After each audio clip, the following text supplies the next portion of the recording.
Hello everyone, मेरे YouTube channel में आपका स्वागत है। आज हम स्थिर वैद्युतिकी के टॉपिक अध्यारोपण के सिद्धांत के बारे में पढ़ेंगे। इलेक्ट्रोस्टैटिक्स में हम पढ़ते हैं कूलाम का नियम, और आगे किसी भी आवेश पर कुल बल का मान ज्ञात करने के लिए अपन अध्यारोपण का सिद्धांत पढ़ते हैं। ये सेम ही बात 11th में हम पहले भी पढ़ चुके हैं। 11th में जैसे हम कहते थे कोई भी एक पार्टिकल है आपके पास, कोई भी एक वस्तु है, उस वस्तु पर n बल लग रहे हैं। जैसे यूं हम कहीं ये F1 बल है, ये F2 बल है, ऐसे ही कहीं पर F3 बल है, और आगे चलते चलते कोई Fn बल लग रहा है, तो हम कहेंगे इस वस्तु पर, इस बिंदु पर जो नेट बल है, जो कुल बल है या परिणामी बल है, वो इन सभी बलों के सदिश योग के बराबर होता है। ये बात हमने 11th में पढ़ ली है। अब इसके बाद यहाँ अध्यारोपण के सिद्धांत की हम बात करें तो हम मान लेते हैं, जैसे हमने पढ़ा है, समान आवेशों के मध्य या सजातीय आवेशों के मध्य प्रतिकर्षण होता है और विजातीय आवेशों के मध्य आकर्षण होता है। हम यूं मान लेते हैं हमारे पास कोई भी एक, यहाँ पर कह देते हैं कोई आवेश रखा हुआ है Q0, एक दूसरा हम आवेश यहाँ पर रख देते हैं Q1। दोनों आवेश अपन कहें धनात्मक हैं, तो यहाँ से जो Q0 है, इस Q0 पर बल लगेगा इस तरफ, इस बल को अपन कह देंगे F1।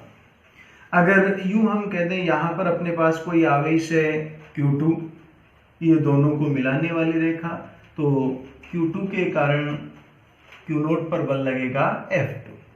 ऐसे ही Q3, Q4, और ये अपन मान लेते हैं ये कोई आवेश है Qn, तो यहाँ से Qn के कारण इस प्रकार से इधर बल लगेगा, जिसको अपन कहेंगे Fn।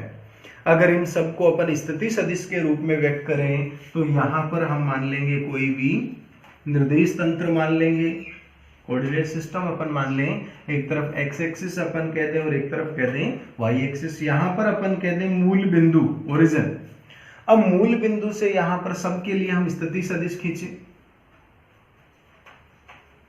तो इस स्थिति सदिश को Q1 के लिए स्थिति सदिश अपन मान लेंगे R1, ऐसे ही Q2 के लिए अपन स्थिति सदिश मान लेंगे R2, ऐसे ही Qn के लिए अपन स्थिति सदिश मान लेंगे Rn, और जो Q0 है, इस Q0 के लिए अपन स्थिति सदिश मान लेंगे R या R0 भी अपन कह सकते हैं। ये जो डिस्टेंस है यहाँ पर, ये जो डिस्टेंस आप कह रहे हो, इस डिस्टेंस को अपन कह देते हैं R01, यानी Q0 की डायरेक्शन में 1 की तरफ से जाने वाला जो सदिश है उसको कहेंगे R01। फिर ये जो इधर है इसको अपन कह देंगे R02, इसको अपन कह देंगे R0n। ठीक है। ये जो बल है, Q0 पर बल लग रहा है 1 के द्वारा, तो इसको भी अपन चाहे तो F01 लिख दें। यहाँ जो बल लग रहा है इसको चाहे तो F02, यहाँ वाले को F01 लिख दें। अब यहाँ हम कह रहे हैं एक Q0 जो आपके पास में आवेश है, इस आवेश पर F1 या F01, F02, F03, F0n force लग रहे हैं, तो परिणामी बल का मान होगा F नेट सदिश बराबर में F01 plus F02 plus F03 plus F0n। अर्थात कोई आपके पास बहुत सारे आवेशों का, जिसको बहुल आवेश निकाय भी कहते हैं, मल्टी चार्ज सिस्टम अपन कहें, ऐसे सिस्टम में किसी भी एक आवेश पर लगने वाले परिणामी बल का मान इस आवेश पर अन्य आवेशों के द्वारा लगने वाले बलों के सदिश योग के बराबर होता है। इसी को अपन अध्यारोपण का सिद्धांत कहते हैं। अर्थात बहुआवेश निकाय में किसी एक आवेश पर लगने वाले परिणामी बल का मान उस आवेश पर अन्य आवेशों के कारण लगने वाले बलों के सदिश योग के बराबर होता है। यही अध्यारोपण का सिद्धांत कहलाता है। अब आगे इसमें अपन मान लिखना चाहें तो F नेट सदिश आगे अपन लिखें। हमने कूलाम के नियम से पढ़ा है F, दो आवेशों के मध्य जो बल है उस बल का मान होता है K Q1 Q2 upon R²। तो यहाँ पर भी अपन कहेंगे F01, यानी 0 और 1 के बीच में लगने वाला जो बल है, तो K Q0 Q1 अपॉन दोनों के बीच की जो डिस्टेंस है 0, 1, इसका स्क्वायर लिख देना है, और दिशा बताने के लिए लिख देंगे R01 कैप। ऐसे ही आगे दूसरे के लिए लिखें के Q note Q2 upon R02 square और यहाँ 02 कैप। आगे ऐसे एन के लिए भी अपन लिख देंगे के Q note QN R0N square R0N cap. फिर यहां से अगर दोनों में से कॉमन लेकर आपको लिखना हो तो एफ नेट सदिश बराबर यहां से लिखा जा सकता है के क्यू नोट। इसके अलावा हम देखें तो आपको ब्रैकेट में लिख देना है Q1 R01 का स्क्वायर R01 कैप, फिर आगे Q2 R02 square R02 cap. ऐसे ही हम डैश डैश करके n तक भी लिख सकते हैं, तो यहां से लिख देंगे Qn R0n square R0n cap. फिर यहां से अगर इसे हम सिग्मा के फॉर्म में लिखना चाहें तो सिग्मा के फॉर्म में लिखने के लिए हम इसे आगे और लिख देंगे। सिग्मा के फॉर्म में लिखने के लिए लिख देंगे एफ नेट, जो कॉमन है उसको बाहर ले लेंगे, यहां से सिग्मा हम लिख देंगे, जहां भी चेंज हो रहा है वहां आपको आई मान लेना है, तो R0i का स्क्वायर R0i कैप। यहां से i की वैल्यू लिख देंगे 1 से लेकर n। इस प्रकार से हम अध्यारोपण का सिद्धांत ज्ञात कर सकते हैं। अब ये तो हमने अध्यारोपण के सिद्धांत की बात की, यहां पर अपन बात करें न्यूमेरिकल। अब हम अध्यारोपण के सिद्धांत से न्यूमेरिकल कैसे हल करने हैं इसके बारे में अपन बात करते हैं। तो हम एक छोटा सा न्यूमेरिकल मान लें जिसमें दो आवेश हैं, एक 10 माइक्रोकूलम और दूसरा 20 माइक्रोकूलम, एक दूसरे से 2 मीटर की दूरी पर रखे हुए हैं। इनका जो मध्य बिंदु O है उस मध्य बिंदु पर हम कोई एक और आवेश रखते हैं 1 माइक्रोकूलम, तो इधर से भी दूरी 1 मीटर और दूसरी तरफ भी दूरी हम कहेंगे 1 मीटर। अब यहाँ पर इस 1 माइक्रोकूलम आवेश पर परिणामी बल का मान ज्ञात करना है। मान ज्ञात करने के लिए हम कहें इस पर जो अन्य 2 आवेश रह गए हैं ये दोनों आवेश बल लगाएंगे, 10 माइक्रोकूलम भी बल लगाएगा और 20 माइक्रोकूलम भी बल लगाएगा।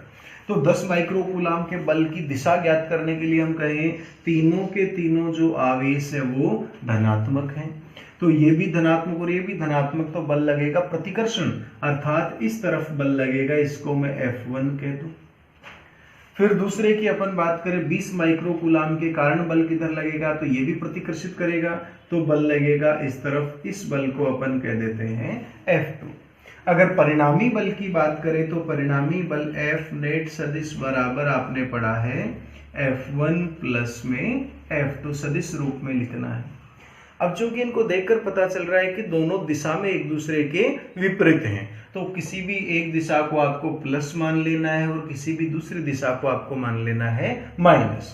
जैसे इधर वाली दिशा को हम प्लस माने तो F1 को प्लस कह देंगे और F2 को कह देंगे माइनस। तो यहां से अगर परिणाम की बात आए तो परिणाम ज्ञात करने के लिए अपन लिख देंगे F1 माइनस में F2, इसको कह देते हैं समीकरण नंबर 1।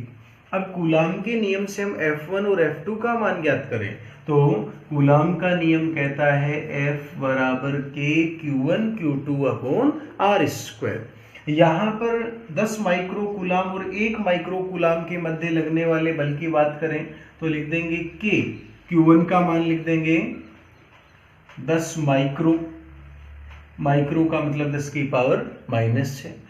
फिर Q2 का मान लिख देंगे 1 माइक्रो, माइक्रो का मतलब वही 10 की पावर -6 अपॉन R स्क्वायर।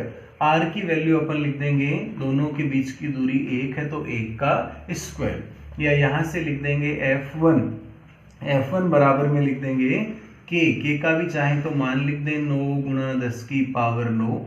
आगे यहाँ पर पावर हम देखें तो 10 गुणा 10 की पावर -12, या F1 बराबर हम लिख सकते हैं 9 गुणा 10 की पावर, यहाँ से देखें 9 और 1 10 और 12 माइनस की हैं तो गुणा 10 की पावर -2, इतना न्यूटन मान आया।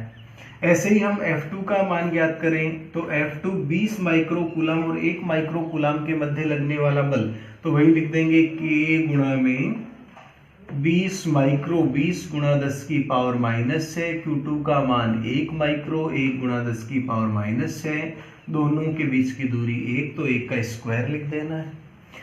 आगे हम k का मान लिखें तो 9 गुणा 10 की पावर 9, और आगे अपन चलें तो 20 गुणा में आपको लिख देना है 10 की पावर माइनस में 12।